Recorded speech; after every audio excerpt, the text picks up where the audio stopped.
Middle east.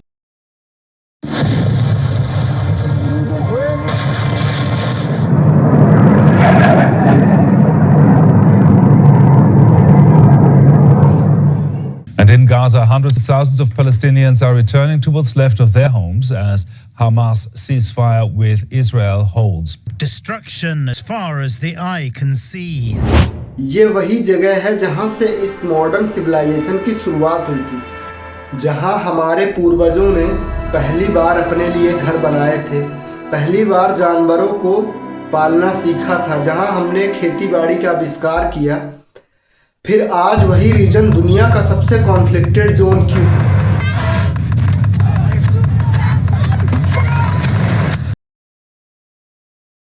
और आपको शायद जानकर ये हैरानी होगी कि मिडिल ईस्ट के क्रेडल ऑफ सिविलाइजेशन बनने का और दुनिया के सबसे कॉन्फ्लिक्टेड जोन होने का दोनों का कारण एक ही है। जो इसके लिए वरदान है वही इसके लिए एक श्राप भी है। तो चलिए हम समझते हैं कि कैसे। पर आगे बढ़ने से पहले हमें कुछ टर्म्स को समझना होगा, और उनमें से ये है कि क्या होती है एक सिविलाइजेशन, आखिर हमें इसकी जरूरत क्यों पड़ी, और इसने मिडिल ईस्ट वाले रीजन को ही क्यों चुना। सिविलाइजेशन को समझने के लिए हमें 3 शब्दों को समझना जरूरी है। कैटेगराइजेशन के बाद कॉम्प्लेक्सिटी, उसके बाद सोफिस्टिकेशन। एक हाईली कॉम्प्लेक्स तरीका और उसके साथ उसमें बहुत सारे कैटेगराइजेशन हो, जिससे उस कैटेगराइजेशन से कॉम्प्लेक्सिटी को जो हमारी लाइफ को सोफिस्टिकेटेड बनाए, हम उसे कहते हैं सिविलाइजेशन। ऐसे इसकी कोई यूनिवर्सल डिफिनीशन नहीं है, पर मोटे मोटे तौर पर यही है। जिस कल्चर में जितनी ज़्यादा कॉम्प्लेक्सिटी है, आप देखिए हम उसको उतना ज़्यादा डेवलप्ड सिविलाइज्ड मानते हैं। चाहे वो वेस्टर्न नेशन हो या चाहे ग्लोबल नॉर्थ हो, ज़्यादातर रीजन्स हम उनको उनकी कॉम्प्लेक्सिटी के लिए ही मानते हैं। हम ये कभी नहीं कहते हैं कि अफ्रीका के ट्राइब्स डेवलप्ड हैं या सिविलाइज्ड हैं। हम ऐसा टर्म नहीं उपयोग करते हैं इनके लिए, लेकिन कहते हैं आवश्यकता आविष्कार की जननी होती है। तो चलिए हम समझते हैं कि ऐसा क्यों हुआ, आखिर हमें इसकी जरूरत क्या थी। तो उसके लिए हम पहले अपनी थोड़ी बहुत आदतों को जान लेते हैं कि क्या चीज़ें हमें पसंद है, क्या नापसंद है, और हम लोग हैं कौन। हम यानी होमो सेपियंस। जैसे इंसानों को स्टेबिलिटी पसंद है, ठहराव पसंद है, लो एफर्ट में मैक्सिमम रिजल्ट चाहते हैं। होमो सेपियंस आज से लगभग 2 लाख साल पहले अफ्रीका में सवाना के घास के मैदानों में इवॉल्व होकर आज 2025 तक पहुंचे हैं। तो जब 2 लाख साल पहले हम सवाना में थे, तो सवाना एक ग्रासलैंड रीजन होने के कारण वहां पर वाइल्ड लाइफ और हमारे बीच कॉन्फ्लिक्ट बहुत ज्यादा होता था, क्योंकि उस रीजन पर इतने हाई रिसोर्सेस नहीं थे कि वो इतनी बड़ी मात्रा में जंगली जानवरों को भी और हमको भी उस रीजन पर एक बराबर रिसोर्सेस मिल पाए और हम दोनों लोग जिंदा रह पाते।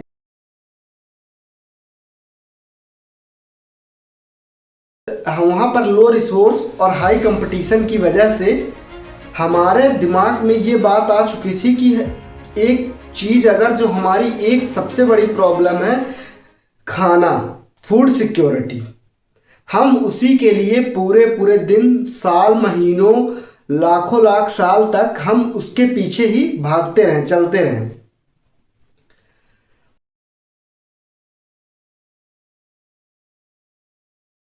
हम लोग छोटे छोटे ग्रुप्स में माइग्रेशन कर रहे थे, हम उस रीजन से बाहर निकलने की कोशिश कर रहे थे, क्योंकि वहां पर अब हमारे लिए रिसोर्सेस नहीं थे। और आप ये समझते हैं कि हमारे लिए रिसोर्सेस ना हो उस जगह में, तो हम उसको कितना जल्दी हम उस जगह से दूर चले जाते हैं। इसका आज आप सबसे अच्छा एग्जाम्पल देखिए तो रूरल अर्बन माइग्रेशन में गांव भले ही हमारे दिलों के कितना करीब हैं, लेकिन रिसोर्सेस ना होने के कारण कैसे लोग गांवों को छोड़कर लगातार शहरों की तरफ बहुत तेजी से माइग्रेट कर रहे हैं। तो ये बिल्कुल ऐसा ही था जैसा उस समय हम सवाना को छोड़कर अलग अलग डायरेक्शन में माइग्रेट करने की कोशिश कर रहे थे।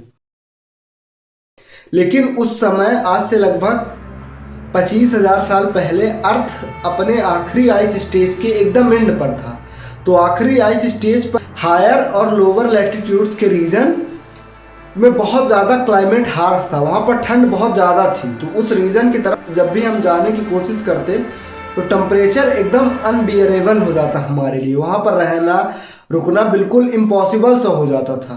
तो अब हमारे लिए एक ही डायरेक्शन बची थी कि हम सवाना के एक्सिस के ईस्ट या वेस्ट माइग्रेशन के लिए हमारे पास एक ऑप्शन बचा था। और ये रीजन क्यों बचा था, क्योंकि आप देखिए सवाना के पास से इक्वेटर होके गुजरती है, इक्वेटर लाइन यहीं से पास होती है। और हम ये समझते हैं कि इक्वेटर के पास वाले region comparison to higher and lower latitudes ये रीजन गर्म होते हैं। अब ये इस एक्सिस के अलॉन्ग छोटे छोटे ग्रुप्स में माइग्रेट कर रहे थे। तो ये लोग जब इस सवाना से माइग्रेट करते हुए अपने ईस्ट की तरफ बढ़ते हैं, हफ्तों महीनों और सालों चलने के बाद हजारों हजार किलोमीटर की दूरी तय करने के बाद ये लोग फाइनली पहुंच जाते हैं अपने से ईस्ट में एक जगह पर, जहां इनको नदियों के बीच एक बहुत ही सुंदर फर्टाइल प्लेन दिखता है। अब ये लोग भूख प्यास से तड़प रहे थे, तो ये इन नदियों के बीच ये रुकते हैं अपनी प्यास बुझाने के लिए। और ये लोग जो ठहरे थे पहली बार सेटल लाइफ, जो आज हम जिसको सेटल कहते हैं, तो वास्तविकता में जिन्होंने ये सेटल लाइफ शुरू की वो कहलाए नटूफियंस।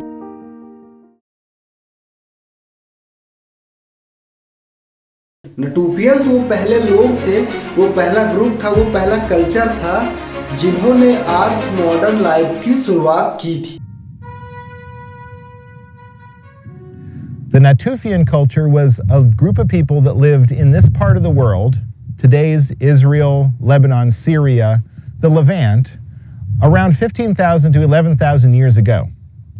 Now, these people were not agriculturalists, they were hunter-gatherers, but they were systematic collectors.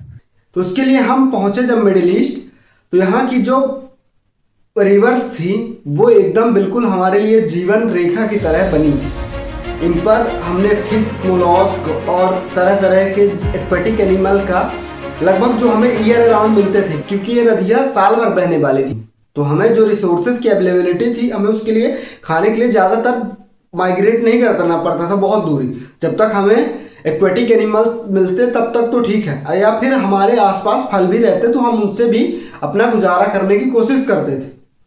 तो यहाँ पर कंपटीशन बहुत ज़्यादा नहीं था। हमारा सबसे प्राइमरी रीज़न था हंटर गैदरर बनने का, क्योंकि हमें खाना एक जगह पर मिलता नहीं था। तो अब इन नदियों से हमें ईयर अराउंड निश्चित एरिया पर 5-10 किलोमीटर के दायरे में लगभग मिलने लगा। लेकिन जब ये लोग ईस्ट सवाना से ईस्ट की तरफ आ रहे थे, तो ये एंटोलिया के हाईलैंडों से जब ये पास, कुछ पेड़ ऐसे हैं जो छोटे छोटे हैं और ऐसा लग रहा है कि किसी ने इनको उगाया हो। तो ये लोग वो भी देख के आए थे, तो इन्हें लगा कि हम यहाँ से फलों को इकट्ठा करेंगे और पानी भी हमारे पास है, तो ये रीजन हमारे रुकने के लिए बिल्कुल परफेक्ट है। तो अब ये लोग यहाँ पर रुक जाते हैं।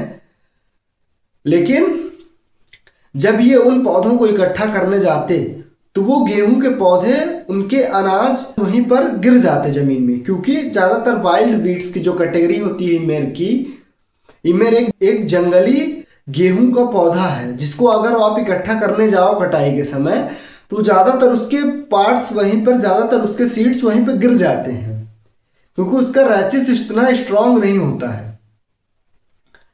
तो ये लोग जाते जब फूड कलेक्ट करने, जब जाते उन पौधों को कलेक्ट करने, तो इनके पास एक प्रॉब्लम आती कि वो सारे का सारा फूड ग्रेन्स ये ला नहीं पाते थे।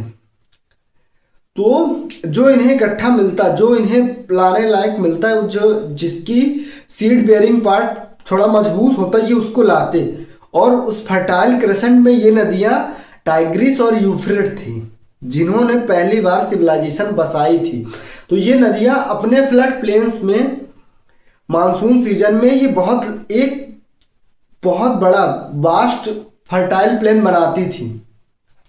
तो ये वहाँ से पौधों को इकट्ठा करते और इस रीजन पर लाके उनकी बुवाई करते हैं। तो ऐसा करके ये अपने लिए साल भर के लिए पौधों को साल भर के लिए अपने लिए खाना इकट्ठा कर लेते, फूड ग्रेन्स इकट्ठा कर लेते, जो इन दोनों नदियों के कॉन्फ्लुएंस से जो एक बड़ा सा फर्टाइल प्लेन बनता, वो आधे चांद की शेप की तरह बनता है, जिसे पहली बार यूनिवर्सिटी ऑफ शिकागो के प्रोफेसर जेम्स हेनरी ब्रिस्टेड ने अपनी किताब N ancient times a history of the early world में इसी रीजन को उन्होंने पहली बार फर्टाइल क्रेसेंट कहा। प्रोफेसर जेम्स हेनरी ब्रिस्टेड ने ओरिएंटल इंस्टीट्यूट की भी इस रीजन पर स्थापना की, मेसोपोटामिया में, जो आज one of the leading institute है वर्ल्ड के लिए, आर्कियोलॉजी के लिए, जो इस रीजन पर लगातार एग्जीक्यूशन और रिसर्च कर रहा है। पिछली सिविलाइजेशंस पर, हमारी सिविलाइजेशन पर वो लगातार रिसर्च कर रहा है।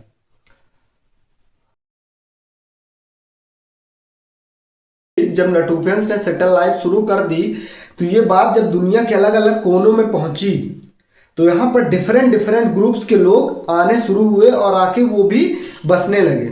जैसा कि बिल्कुल आज होता है कि आप किसी एक पाथ में चलकर किसी को सक्सेस मिल गई तो सब लोग उसी पाथ पर चलने की कोशिश करते हैं, बिल्कुल एक भेड़ चाल जैसी। तो जो लोग नटुफियंस को देखकर दुनिया और ग्रुप के लोग इधर बहुत तेजी से भागने लगे कि यहाँ पर चलते हैं, यहाँ पर रिसोर्सेस हैं हमारे लिए भी एक अच्छी और बेहतर लाइफ हमारे लिए भी है। तो ये लोग, बहुत सारे ग्रुप के लोग अब यहाँ धीरे धीरे बहुत तेजी से अट्रैक्ट होने लगे थे। और ये लोग जो अट्रैक्ट हुए, जिनका सबका बिलीफ सिस्टम भी अलग अलग था, ये सब लोग एक ही ग्रुप्स के एक ही बात को नहीं मानते थे, इनका बिलीफ सिस्टम अलग था, इनके रहने का तरीका अलग था। तो वही बिलीफ सिस्टम जब इंसानों ने अपने लिए एक प्रॉपर सेटलमेंट बना लिया, तो वही बिलीफ सिस्टम ने एक रिलीजन का रूप लिया। और आज मिडिल ईस्ट के सबसे कॉन्फ्लिक्टेड जोन होने में उस बिलीफ सिस्टम का भी बहुत बड़ा रोल है।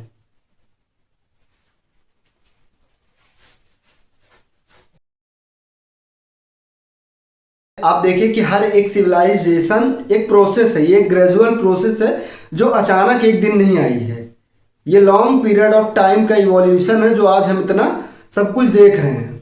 हमारा जो सक्सेस का सबसे बड़ा सर्वाइवल का जो हमारा आज इस प्लेनेट पर हमारा इम्पैक्ट सबसे ज़्यादा है, लगभग हमने इस प्लेनेट के बिल्कुल एक पूरे लुक को चेंज किया है। शायद हमने इस प्लेनेट को लगभग जिस तरह ये था, हमने इसको पूरी तरह से अस्त व्यस्त करके बदल डाला है। आप उसको पॉजिटिव कहें, कुछ पॉजिटिव इम्पैक्ट के साथ, कुछ निगेटिव के साथ, तो हमने इसको लगभग हर तरीके से यहाँ पर हमने अपने अपने निशान छोड़े हैं।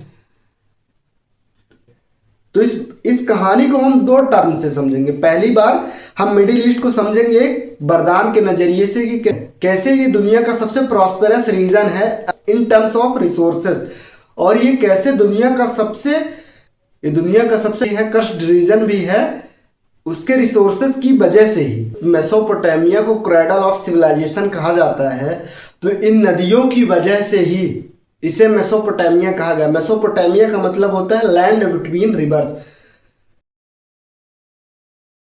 हमारा स्पेशलाइज्ड ब्रेन होने के कारण हमें स्टेबिलिटी पसंद थी, तो अब हम स्टेबिलिटी तो ढूंढ ही रहे थे। तो इस रीजन पर पहुंचने के बाद हमें एक वो स्टेबिलिटी मिलनी शुरू हुई जिसकी हमें ज़रूरत थी। तो जिस वरदान की मैं बात कर रहा था वो मिडिल ईस्ट के रिसोर्सेस ही थे जिन्होंने पहली बार यहाँ पर जिंदगियाँ बसाई थी। वो नदियाँ ही थी, वो नदियों में वो फिश थी और वो फर्टाइल क्रेसेंट था, और वो एंटोलिया के हाईलैंडों के जंगली गेहूं के पौधे थे। वो यहाँ मिडिल ईस्ट के रिसोर्सेस ही थे जिन्होंने पहली बार जिंदगियां बसाई थी, और वो इस रीजन के लिए एक वरदान की तरह काम किए। माउंट कार्मेल के निहॉल मेरॉट केव में आज आपको वो गड्ढे दिखेंगे जहाँ पर पहली बार नटुफियंस ने अपने इकट्ठा किए हुए गेहूं के अनाज को कैसे उन्होंने उन गड्ढों पर छिपाया था, जिससे उन्हें एक सेटल लाइफ मिलती, उन्हें एक ठहराव वाली जिंदगी मिलती। When we talk about the Natufian, what we're talking about is the shift from small groups of nomadic hunters and gatherers to fully sedentary occupation. Right. One of the reasons we can say that is you've got these permanent installations. You don't invest that much time and effort if in 2 weeks you're going to be leaving again. Right. तो ये सारे resources ही थे, ये एक particular daily activities ही थी जिन्होंने पहली बार middle east में जिंदगियां बसाई थी। तो वो मिडिल ईस्ट के रिसोर्सेस ही थे और आज वो रिसोर्सेस ही हैं जिन्होंने इसे दुनिया का सबसे कॉन्फ्लिक्टेड जोन बनाया है। अब अगले पार्ट में ये समझेंगे कि क्यों ये दुनिया का सबसे कॉन्फ्लिक्टेड जोन है और आखिर इसके रिसोर्सों का इसके पीछे क्या रीज़न है। बहुत बहुत धन्यवाद।